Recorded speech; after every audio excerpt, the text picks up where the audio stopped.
Okay, this is homework number 19. Number 1 says, what is the length of the missing leg of the right triangle below? So we're looking for this piece right there. Alright, so remember, if we're looking for the leg, then that means that we do have the hypotenuse, so we're going to use the c squared minus a squared. Well, we'll say it's b, okay, just so there's no confusion. Equals a squared. Okay, and then just use Pythagorean theorem to figure out the question.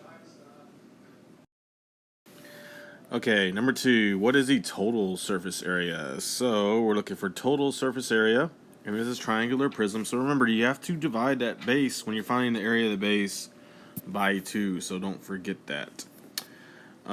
So we have pH. Oh, let me get my pH plus 2b. Okay, my base is the triangle, of course, so I'm going to shade that in red.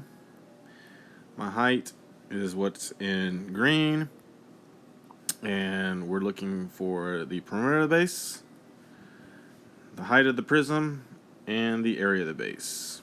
Okay, so find those and put it into the formula.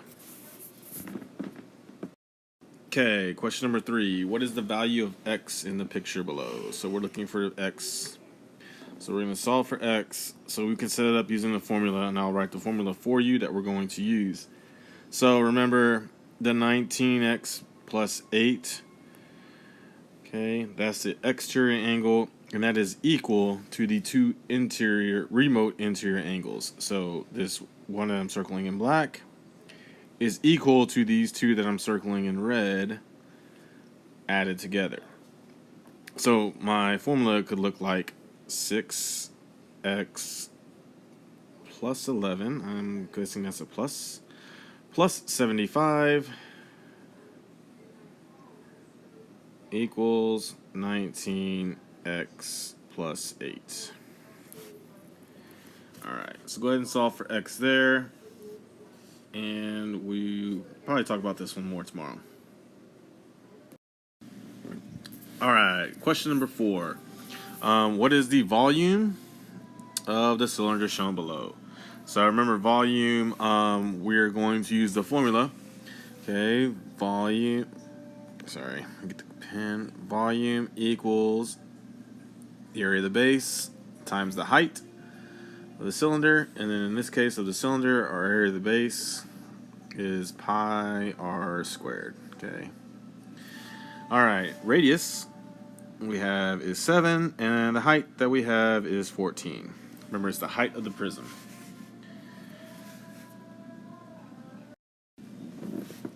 Okay, question number 5. What type of transformation does not preserve congruence? A dilation, reflection, rotation, or translation. So, remember, does not preserve congruence means that it changes the size. Okay, if it preserves congruence, then that means it stays the same. So in this case, if it's not preserving congruence, that means the size of the transformation changes. Okay, number 6. What is the value of x in the right triangle shown below? So we're looking for x. Okay, right here. Alright, this is a right triangle, so whenever you see right triangles, your brain should just automatically start saying Pythagorean theorem if we're looking for a side of it. So we're looking for the leg, we have the hypotenuse, so just like number 1, okay, we are going to use c squared minus, we could say a squared equals b squared. Okay.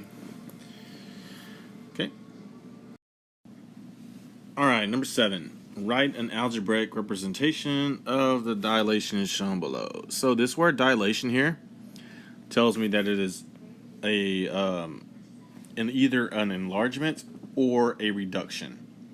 Okay, so the pre-image I'm going to highlight for you in green is this right here, the smaller one. Okay, so it goes from that smaller one to the bigger. I'll put that like on the outside. There we go.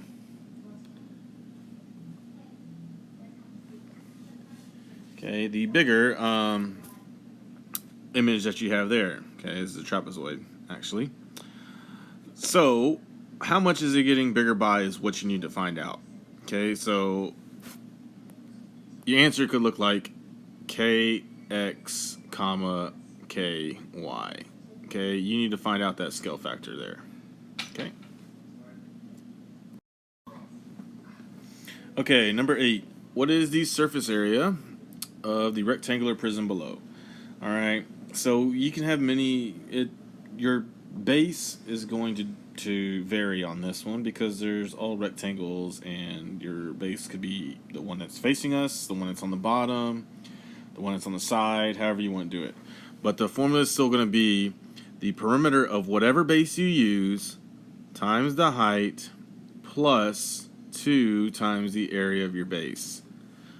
Okay, so you're going to need to find the perimeter of your base, the height, and then the area of the base. So just remember, on this one, you just multiply to find the area of the base. Multiply the base times the height. Okay, so there you go. Okay, number 9.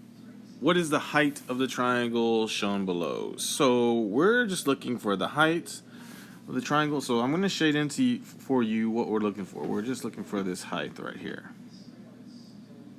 So this is kind of like the warm-up that we did have today. You see the right triangle there, so you can use Pythagorean theorem. All right. There might be some extra information in there for you. I'll just kind of put that out there. So find that missing side. Find the height. Okay, is what we're looking for. Find the height of that triangle. That's all I'm going to tell you. All right, last one, number 10. What is the length of side BC? Okay, so I highlighted that for you. So BC is going to be, there we go. That's what we're looking for there also. Okay, so that's what we're looking for. You can use Pythagorean theorem on this one also. So, just get this homework done. Sorry it took a little bit longer today. I had to do some stuff after school and everything. So, all right. If you have any questions, just make sure you ask before we start grading, or I'll pull you to grade tomorrow. All right.